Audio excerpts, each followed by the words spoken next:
Hello students, so now we are going to discuss about the electrostatics, one of the most important chapter from physics, and most of the students have doubts in electrostatics because their जो basic concepts होते हैं उनके वो बहुत ही poor होते हैं.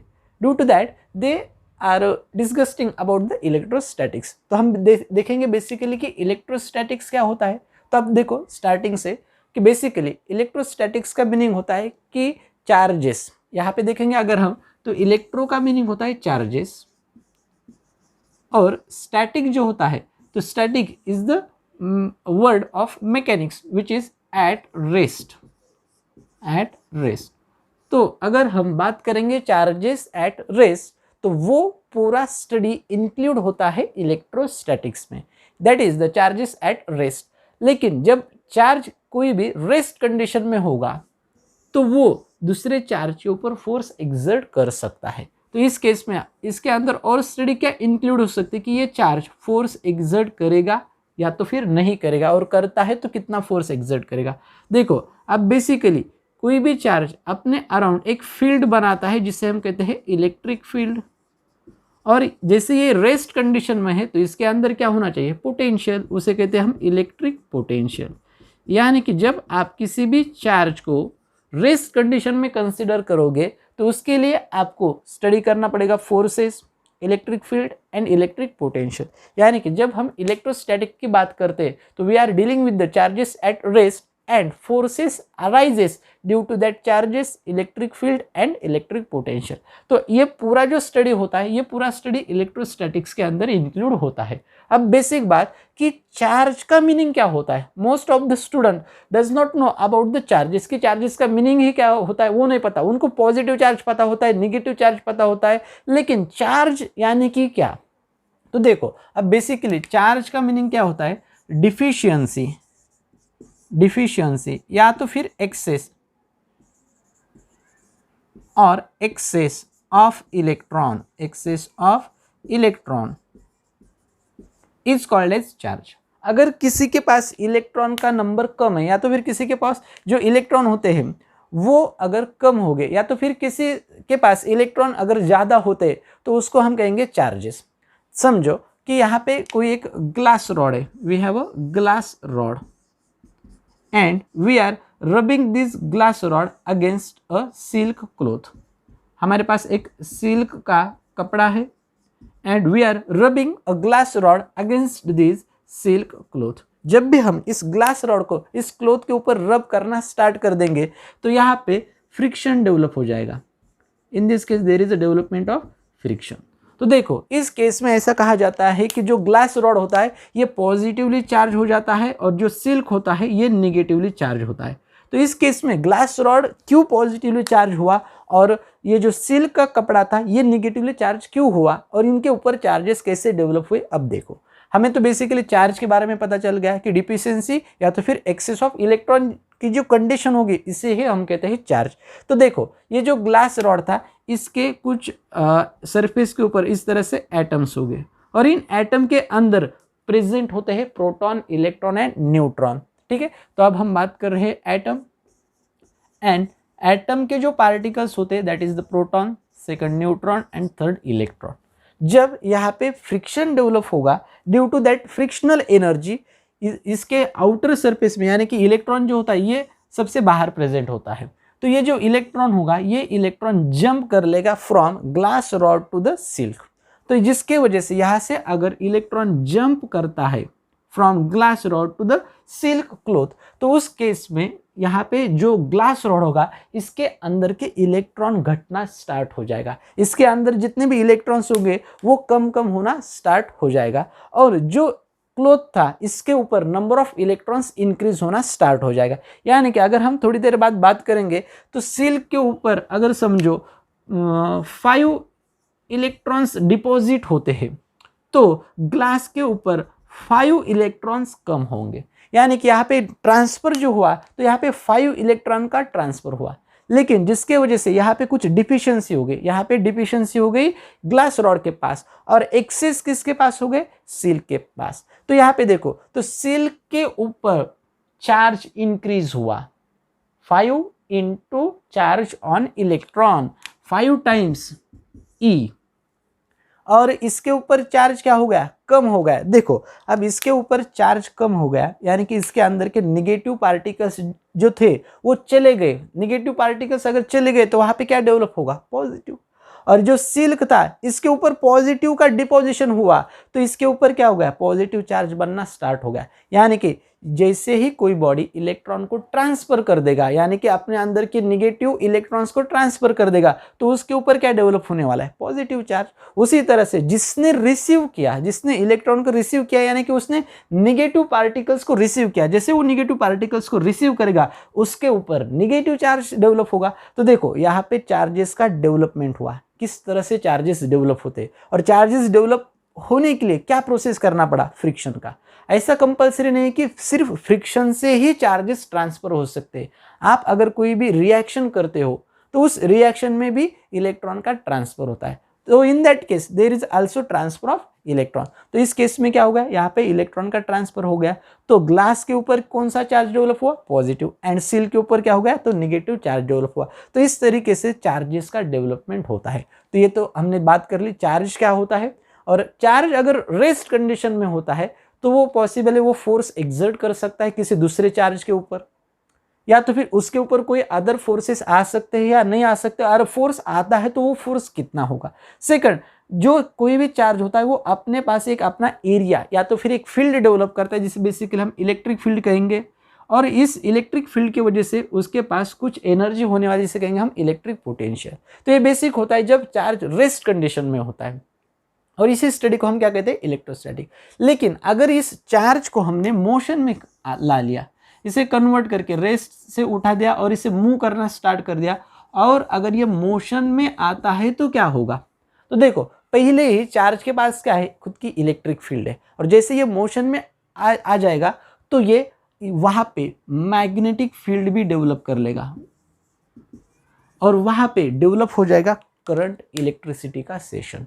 यानी कि अगर आप चार्जेस को मोशन में लाओगे तो आप सेकंड नेक्स्ट चैप्टर जो होगा करंट इलेक्ट्रिसिटी, उसके स्टडी स्टार्ट हो जाएगी। लेकिन जब तक चार्ज रेस्ट कंडीशन में होगा तब तक हम पढ़ने वाले पूरा इलेक्ट्रोस्टैटिक्स। यानी कि जब भी हम इलेक्ट्रोस्टैटिक की बात करेंगे तो उस केस में चार्जेस हमारे कहाँ पे होंगे, रेस्ट कंडीशन में। और चार्जेस ने अगर मोशन में ट्रांसफर हो गया, रेस्ट से मोशन में ट्रांसफर होते हैं, तो उस केस में हम बात करेंगे करंट इलेक्ट्रिसिटी या तो फिर इलेक्ट्रोमैग्नेटिक इंडक्शन की। तो अब देखो यहाँ पे इस प्रोसेस में क्या हो गया, यहाँ पे चार्जेस का डेवलपमेंट हो गया और यहाँ पे चार्जेस शिफ्ट हो गए, तो इस प्रोसेस को बेसिकली कहते हैं इंडक्शन। ये प्रोसेस था इंडक्शन का, ठीक है। तो ये था basic related to the charges and introductory part of electrostatic. अब बेसिकली बात करेंगे कि चार्जेस कितने टाइप्स के होते हैं, सेकंड कि इनकी प्रॉपर्टीज क्या क्या हो सकती है।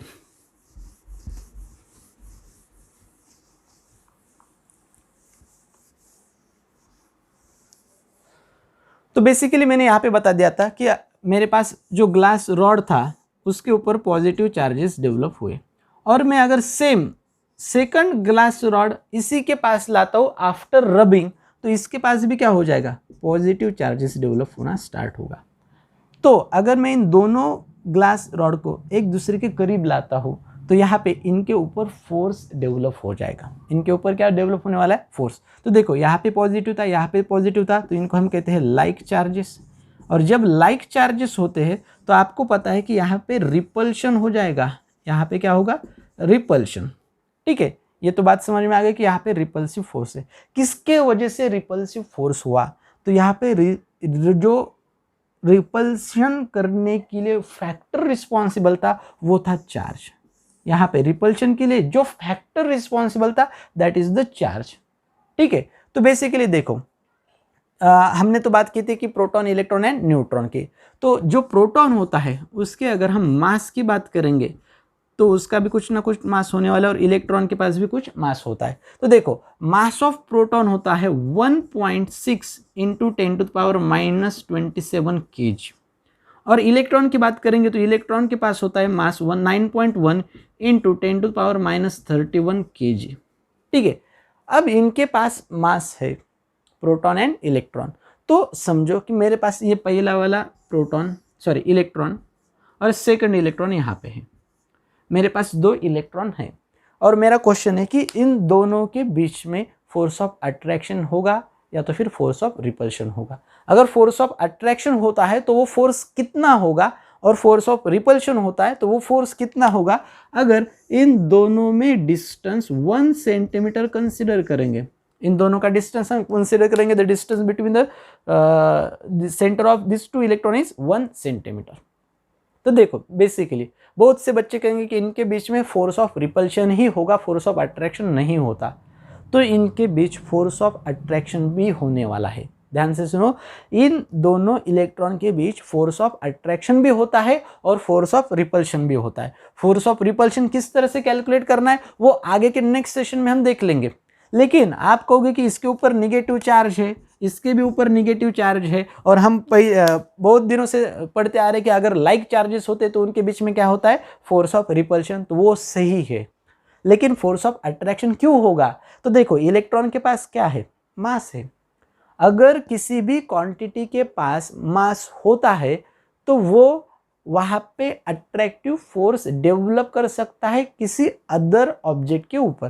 तो इसके पास भी मास है, इसके पास भी मास है, तो इन दोनों के बीच में ग्रेविटेशनल फोर्स डेवलप होगा। इन दोनों के बीच में डेवलप हो जाएगा ग्रेविटेशनल फोर्स, जिसकी वैल्यू हम लिख देते हैं capital G m1 m2 divided by r square. Capital G यानी कि ग्रेविटेशनल कांस्टेंट होता है, जो कि हमने ग्रेविटेशन में पढ़ा था। m1 mass of electron, m2 mass of second electron and distance between them 1 × हम ग्रेविटेशनल फोर्स निकाल सकते हैं। अगर हम इस केस में ग्रेविटेशनल फोर्स की वैल्यू निकालेंगे तो for this case gravitational force becomes 5.5 × 10⁻64 Newton. ठीक है, आप ये पूरा कैलकुलेशन भी अगर करते हो तो वो वैल्यू अप्रोक्सीमेट आता है 5.5 × 10⁻67 न्यूटन के बराबर। तो इस केस में क्या हो रहा है, यहाँ पे हमने तो ग्रेविटेशनल फोर्स निकाल लिया। अगर आप यहाँ पे फोर्स ऑफ रिपल्शन निकालते हो तो उसका भी वैल्यू आ जाएगा, और फोर्स ऑफ रिपल्शन होता है अप्रोक्सीमेटली 2.3 × 10⁻27 न्यूटन के आसपास, सॉरी 24 न्यूटन। ठीक है, तो इस केस में ये था अट्रैक्टिव फोर्स एंड ये था रिपल्सिव फोर्स। तब देखो कौन से फोर्स की वैल्यू ज़्यादा है। तो इस केस में ये था फर्स्ट वाला अट्रैक्टिव और सेकंड वाला था रिपल्सिव। आपको वो नहीं देखना कि किस तरह से कैलकुलेट किया, किस तरह से रिपल्सिव फोर्स कैलकुलेट करना है वो हम सेकंड लेक्चर या तो फिर इस लेक्चर के एंड में देख लेंगे। ग्रेविटेशनल तो आपको आता है, उसी तरह से हमको ये रिपल्सिव भी कैलकुलेट करना है। तो देखो दोनों में से कौन सा फोर्स ज़्यादा है, इसकी पावर कम है तो ये फोर्स क्या होगा, ज़्यादा होगा, क्योंकि ये पावर निगेटिव में है इसलिए ये फोर्स क्या होगा, ज़्यादा। यानी कि रिपल्सिव फोर्स जो होता है वो ज़्यादा होता है। कितने टाइम से ज़्यादा होता है, तो वो 10⁻36 टाइम्स से ज़्यादा होता है compare to the gravitational force. Gravitational forces are the weakest in nature and electrostatic force is higher as compared to the gravitational force। तो यहाँ पे हमने देख लिया कि चार्जेस के बीच अट्रैक्टिव एंड रिपल्सिव फोर्स दोनों पॉसिबल है, लेकिन अट्रैक्टिव फोर्स जो होता है उनकी वैल्यू कम होती है compare to the gravitational, compare to the electrostatic forces. तो ये बेसिक बात कर ले यहाँ पे कि मास ऑफ प्रोटॉन क्या होगा, मास ऑफ इलेक्ट्रॉन क्या होगा। चार्जेस दो तरह से देख लिए, पॉजिटिव भी चार्जेस डेवलप हो सकते हैं अगर इलेक्ट्रॉन का ट्रांसफर होता है, अगर कोई इलेक्ट्रॉन को रिसीव करता है तो उसके ऊपर डेवलप हो जाएंगे नेगेटिव चार्जेस। तो these are the basic properties related to the charges. अब जो प्रॉपर्टीज आपको बेसिकली पता नहीं वो प्रॉपर्टीज हम देखेंगे कि बाकी के नेक्स्ट प्रॉपर्टीज क्या होते हैं। तो देखेंगे next property that is the conservation and quantization of charge.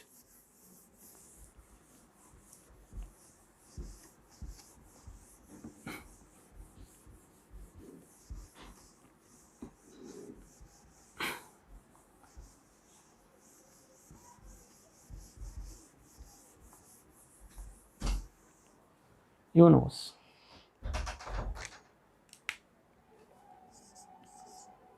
ठीक है, अब हम देखेंगे next property that is quantization of charge.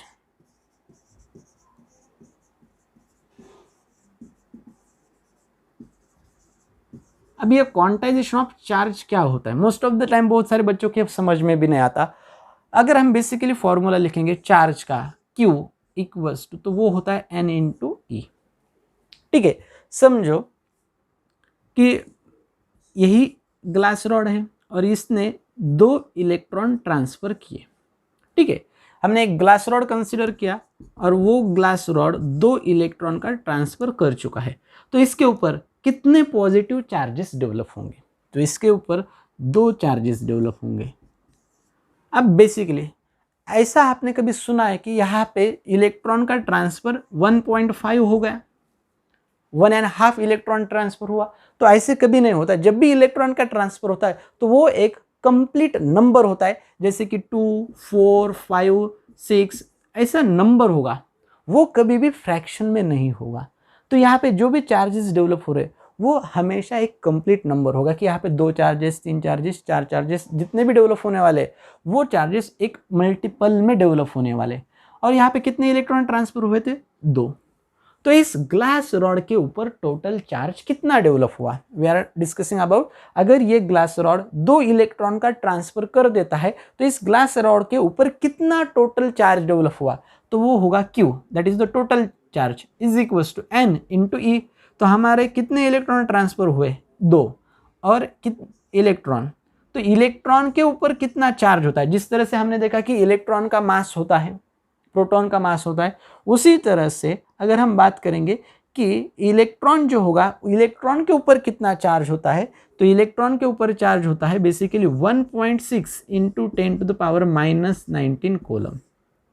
इसका भी एक टेस्ट है, वो टेस्ट में हमें ये पता चला कि इलेक्ट्रॉन का चार्ज होता है 1.6 इंटू 10⁻⁻19 कूलम। तो यहाँ पे नेट ट्रांसफर कितना हुआ, नेट चार्ज कितना डेवलप हुआ? तो इसे 2 से मल्टीप्लाई कर देंगे, यानी कि 3.2 into 10⁻⁻19 coulomb. C stands for unit of charge. तो ये बेसिक था unit of charge, that is the coulomb.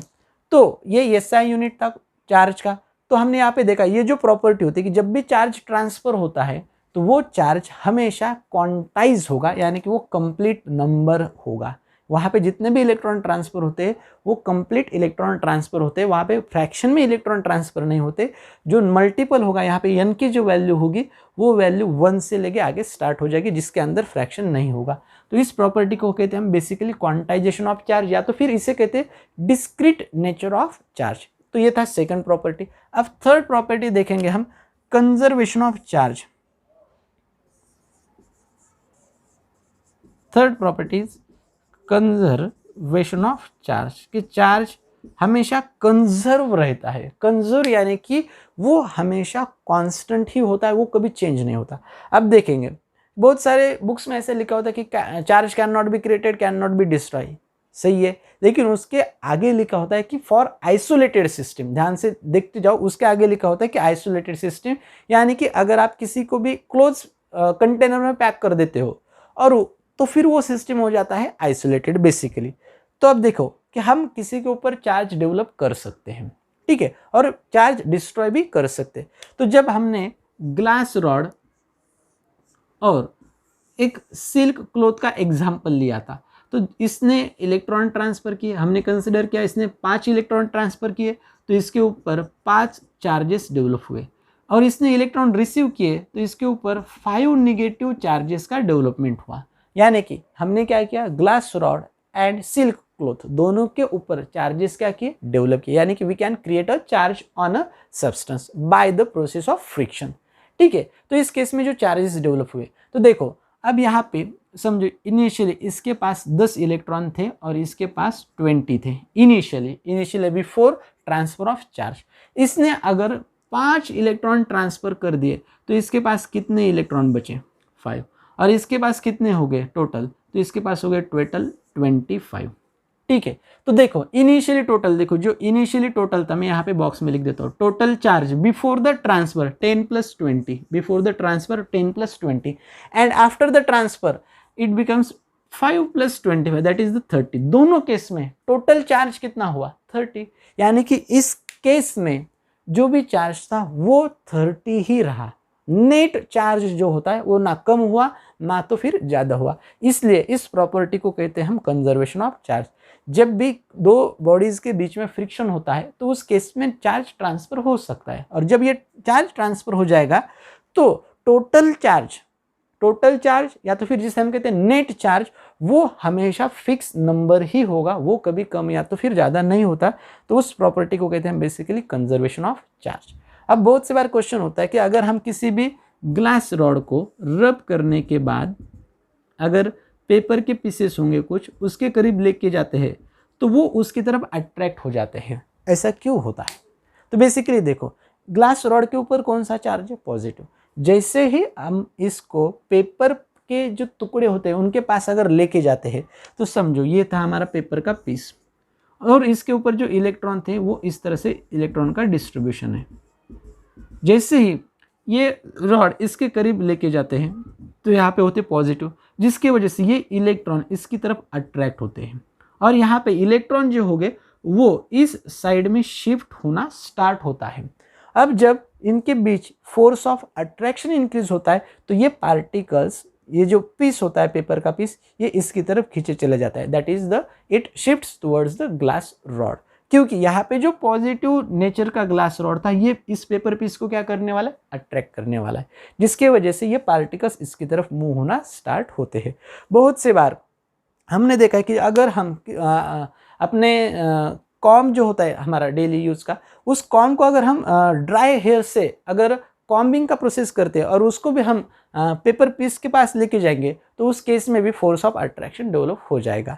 तो ये था पूरा प्रोसेस कि चार्जेस किस तरह से ट्रांसफर हो सकते हैं, चार्जेस के अंदर कौन से प्रॉपर्टीज़ है, वो किस तरह से फोर्स डेवलप करते हैं। तो अब हमें नेक्स्ट पॉइंट देखना है कि जो फोर्स वो डेवलप करते हैं वो फोर्स कितना होता है। तो next point is related to the force develop by charges. Now जब चार्ज कोई फोर्स डेवलप करता है तो उस फोर्स को हम रिप्रेजेंट करते हैं या तो फिर कितना फोर्स लगाने वाला है उसके लिए हमें पढ़ना पड़ता है कूलम्ब्स लॉ।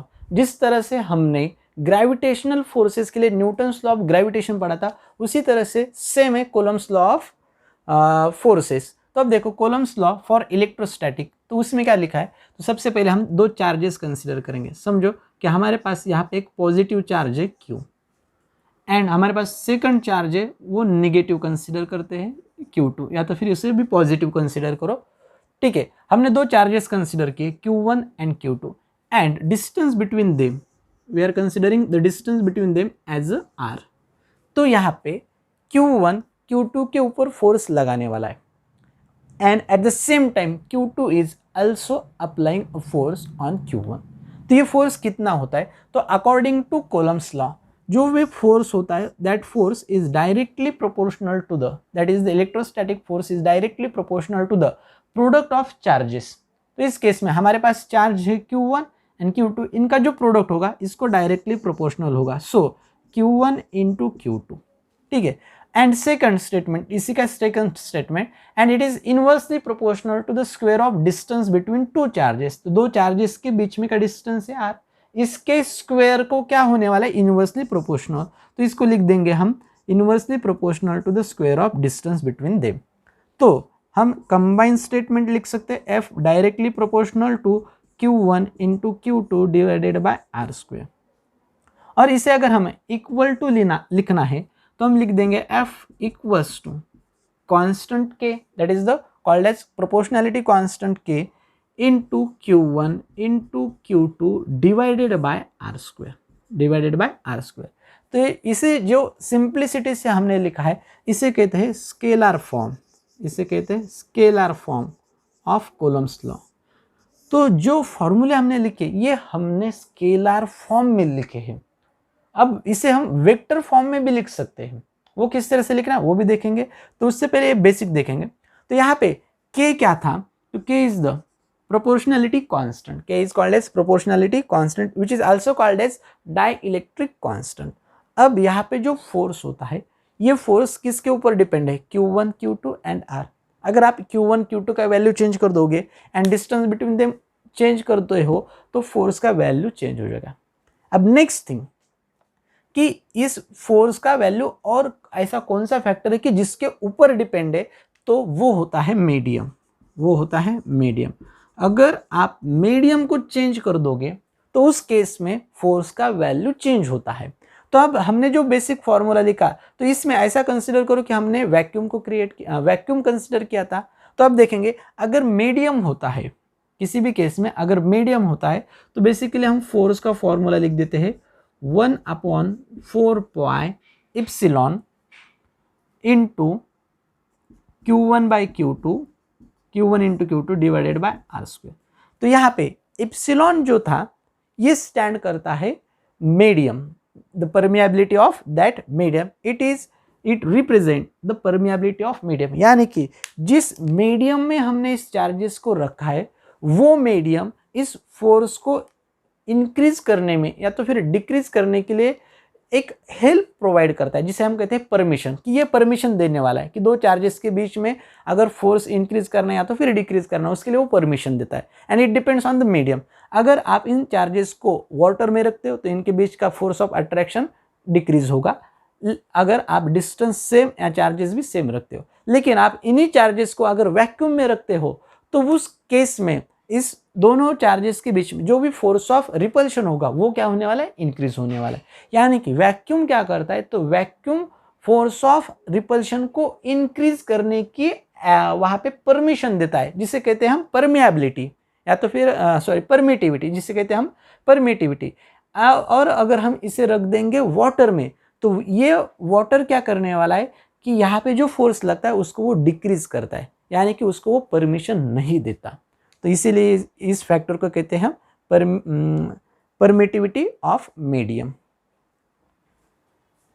ठीक है, तो ये बेसिकली होगा परमिटिविटी फॉर मीडियम। लेकिन अगर हम वैक्यूम कंसीडर करेंगे, वैक्यूम, तो वैक्यूम के लिए फॉर्मूला क्या होगा, तो वैक्यूम के लिए हम फॉर्मूला लिख देंगे, यहाँ पे इसे लिख देते हैं for medium FM and for vacuum इसे लिख देंगे FV। तो फॉर्मूला इस तरह से होता है 1/4 पाई इप्सिलॉन 0 लिखते हैं, इस केस में हम लिखते हैं इसको epsilon 0 into Q1 into Q2 divided by R square, divided by R square. तो हमने मीडियम अगर कंसीडर करते हैं तो उसके लिए भी हमने परमिटिविटी कंसीडर की, वैक्यूम जो होता है उसके लिए परमिटिविटी कंसीडर की इप्सिलॉन नॉट, और फॉर्मूले लिख दिए FM डिवाइडेड बाय FV। अगर हम इनको डिवाइड कर देंगे, तो हमें एक नया फॉर्मूला मिलेगा,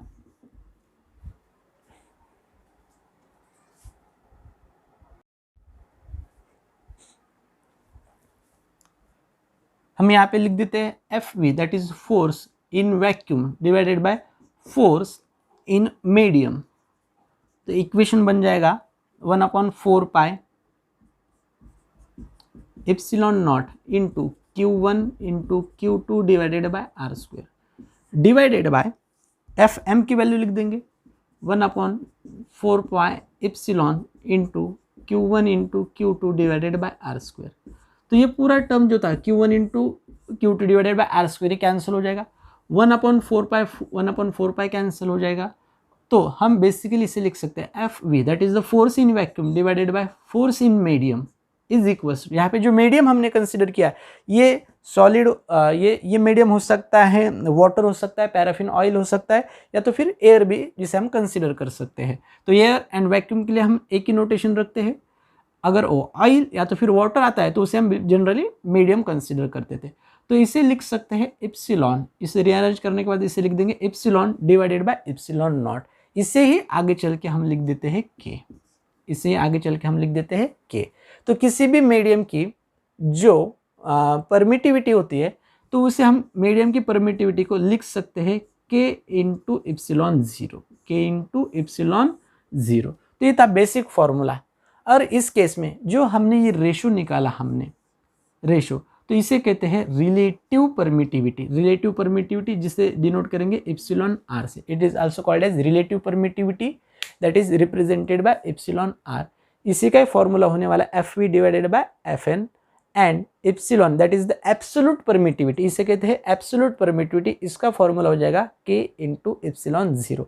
epsilon 0 is the permittivity of vacuum. तो बेसिक फॉर्मूले जो होते हैं, तो हमने यहाँ से नंबर ऑफ फॉर्मूलेज फॉर्म किए। अब बेसिक क्या था कि दो चार्जेस होते हैं, वो लाइक हो या तो फिर अनलाइक हो, तो उनके बीच में जो भी फोर्स होगा वो फोर्स डायरेक्टली प्रोपोर्शनल होता है product of their charges, inversely proportional to square of distance between them. And third, it depends on the medium in which medium that charges are placed. तो ये था बेसिक कॉलम्स लॉ से रिलेटेड points. अब इसके कुछ लिमिटेशंस हो सकते हैं या तो फिर नहीं होते, तो इसके भी दो लिमिटेशन है। या तो सबसे पहला कि जो चार्जेस होंगे वो हमें रेस्ट कंडीशन में ही चाहिए, ठीक है। मोशन में अगर चार्जेस होते तो आप कूलम्ब्स लॉ को अप्लाई नहीं कर सकते। सेकंड, जब भी हम इसे अप्लाई करेंगे तो उसके लिए एक्सटेंडेड बॉडी का होना जरूरी नहीं है। अगर एक्सटेंडेड बॉडीज होती है तो उसके लिए हम कूलम्ब्स लॉ को अप्लाई नहीं कर सकते। कूलम्ब्स लॉ सिर्फ पॉइंट चार्जेस के लिए ही अप्लाई कर सकते थे। इसके दो लिमिटेशंस थे, it is applicable for only charges in rest condition and second, charges must be a point charges. उस केस में एक्सटेंडेड बॉडीज को हम कंसिडर नहीं कर सकते। तो ये था पूरा basic related to the Coulomb's law. यहाँ पे प्रोपोर्शनैलिटी कांस्टेंट के जो बना था, अब उसकी वैल्यू के बारे में बात करेंगे। बेसिक हमारा फॉर्मूला था F equals to K into Q1 into Q2 divided by R square. उसी को आगे हम लिख सकते हैं 1/4 pi epsilon 0 Q1 into Q2 divided by R square, ठीक है। तो इस केस में देखो बेसिकली कि यहाँ पे जो k था तो k इक्वल्स टू कंपेयर करने के बाद हमें वैल्यू पता चलती है 1/4 पाई एप्सिलॉन 0 और k की वैल्यू होती है 9 इंटू 10⁹9। अब हमें बात करनी है इसकी यूनिट की। तो बेसिकली अगर इतना फॉर्मूला आप देखोगे तो k के लिए इक्वेशन क्या हो जाएगा, k के लिए इक्वेशन हो जाएगा f into R square divided by Q1 into Q2 का Q2। यहाँ पे फोर्स का यूनिट न्यूटन, डिस्टेंस का मीटर स्क्वायर एंड यहाँ पे चार्जेस का coulomb into coulomb that is coulomb square. तो के का यूनिट होता है newton metre square per coulomb square and इसकी वैल्यू होती है 9 इंटू 10⁹9 फॉर वैक्यूम या तो फिर एयर के लिए, ठीक है। अब यहाँ से निकालेंगे एप्सिलॉन 0। तो अगर हम एप्सिलॉन 0 का फॉर्मूला बनाएंगे that is the permittivity of vacuum, वो कितना परमिट करता है, तो ये इसका फॉर्मूला हो जाएगा 1/4 पाई के, ठीक है। अब के की जो वैल्यू थी इसको अगर हम यहाँ पे पुट कर देंगे तो इसका वैल्यू आ जाएगा 8.85 into 10⁻⁻12 that is the value of permittivity of vacuum. अब इसका यूनिट देखो तो इस 4 पाई को तो कुछ यूनिट होता नहीं, 1/k यानी कि रेसिप्रोकल ऑफ डाइलेक्ट्रिक कांस्टेंट या तो फिर कांस्टेंट ऑफ प्रोपोर्शनैलिटी। तो इसका रेसिप्रोकल हमें लेना पड़ेगा। इसका अगर आप रेसिप्रोकल लेते हो तो आपको यूनिट मिल जाएगा एप्सिलॉन 0 का that is c square divided by newton metre square. तो ये होगा unit for permittivity of vacuum. तो ये था पूरा बेसिक। अभी हमने बेसिकली जो स्केलर फॉर्म था उस स्केलर फॉर्म को पढ़ लिया। अब हम देखेंगे Coulomb's law in vector form. Vector form में हम इसको किस तरह से लिख सकते हैं।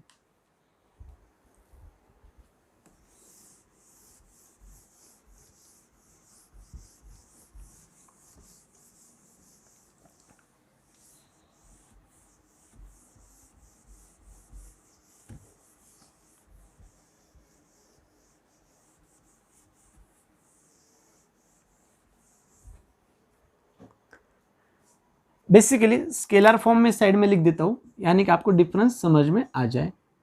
1/4 pi epsilon naught Q1 into Q2 divided by R square. अब हम बात करेंगे चार्जेस की। यहाँ पे हमने चार्ज कंसिडर किया Q1, यहाँ पे चार्ज है Q2, distance between them R।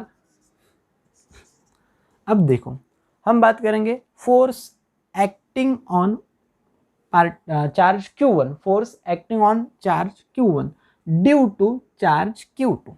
तो इसको हम किस तरह से लिखेंगे, फोर्स एक्टिंग ऑन 1, वो 1 के ऊपर एक्ट हो रहा है इसलिए लिखेंगे F1, और किसकी वजह से एक्ट हो रहा है तो चार्ज Q2 की वजह से इसलिए लिखेंगे F12। F12 का मीनिंग होता है force acting on charge Q1 by charge Q2, और इसको लिखेंगे हम, ये तो वेक्टर फॉर्म है तो इसलिए वेक्टर F12 इक्वल्स टू के Q1 Q2 divided by R square. अब देखो इस केस में हमने फोर्स की डायरेक्शन बताई कि फोर्स किस डायरेक्शन में लगने वाला है, तो तो बेसिकली देखो फोर्स इस डायरेक्शन में जा रहा है, दैट इज एक्टिंग ऑन 1/2, तो ये हो गया फोर्स का डायरेक्शन। अगर हम डिस्टेंस की बात करेंगे तो हम डिस्टेंस काउंट करने वाले हैं 2 से 1 तक, यानी कि direction of that position vector. R जो होता है इस केस में, इसे कहते हैं बेसिकली पोजीशन वेक्टर। तो इस केस में इसकी डायरेक्शन हो जाएंगी आर कैप 2 1, आर कैप 2 1, क्योंकि ये डायरेक्ट करने वाला है 2 से लेके 1 की तरफ, तो इसलिए डायरेक्शन जो होगी, डायरेक्शन है पोजीशन वेक्टर की आर कैप 2 1, और फोर्स जो होगा उसे लिखेंगे हम फोर्स F12। तो ये था बेसिक वेक्टर फॉर्म में हम इसे किस तरह से लिख सकते हैं। आप चाहे तो इसे मॉड के फॉर्म में भी लिख सकते हैं, लेकिन मॉड का मीनिंग ही मैग्नीट्यूड होता है, इसलिए हम डायरेक्टली लिख देंगे r²। लेकिन अगर फोर्स Q2 के ऊपर लगता है, force is acting on Q2 by Q1, तो इसे लिख देंगे force acting on 2 by charge Q1 equals to K into Q1 into Q2 divided by r²। और जो पोजीशन वेक्टर होगा, अब पोजीशन वेक्टर का डायरेक्शन हो जाएगा 1 से लेके 2, दैट इज r कैप 1 2। तब इस केस में देखो यहाँ पे F12 और F21 की बात करेंगे तो ये पूरा टर्म ये वाला सेम है। चेंजेस कहाँ पे आ रहे हैं? इस डायरेक्शन में, इस डायरेक्शन में चेंज आ रहे हैं। जो डायरेक्शन R21 का है उससे अपोजिट डायरेक्शन R12 का है, क्योंकि इस वजह से हम लिख देंगे F12 vector F12 equals to minus vector F21, क्योंकि मैग्नीट्यूड तो दोनों का सेम है लेकिन डायरेक्शन क्या होने वाली है? अपोजिट। तो इस तरह से हम वेक्टर फॉर्म में लिख सकते हैं कूलम्स लॉ को। मोस्ट ऑफ द टाइम इस तरह से भी पूछा जाता है कि वेक्टर फॉर्म में क्या होगा। और बेसिकली अगर आपको किसका फोर्स किसके ऊपर लग रहा है ये मेंशन नहीं किया और बेसिकली पूछा कि वेक्टर फॉर्म में किस तरह से लिखोगे, तो आप बेसिकली लिख सकते हैं F equals to K Q1 Q2 divided by R³ Q1 Q2 divided by R³ into unit vector, that is the vector R cap. तो इस तरह से भी आप लिख सकते हो। ये भी वेक्टर फॉर्मेट हो गया फॉर राइटिंग कॉलम्स लॉ। इस तरह से यहाँ पे R³ ही होता है, क्योंकि R कैप जो होता है, R कैप की यूनिट वैल्यू होती है vector R divided by its magnitude, vector R divided by its magnitude. तो इसे लिख सकते हैं R³ इंटू क्या R कैप। तो ये होगा वेक्टर फॉर्मेट, यानी कि आपको इस में से कोई भी एक ऑप्शन आ सकता है कि वेक्टर फॉर्म में किस तरह से रिप्रेजेंट कर सकते हैं।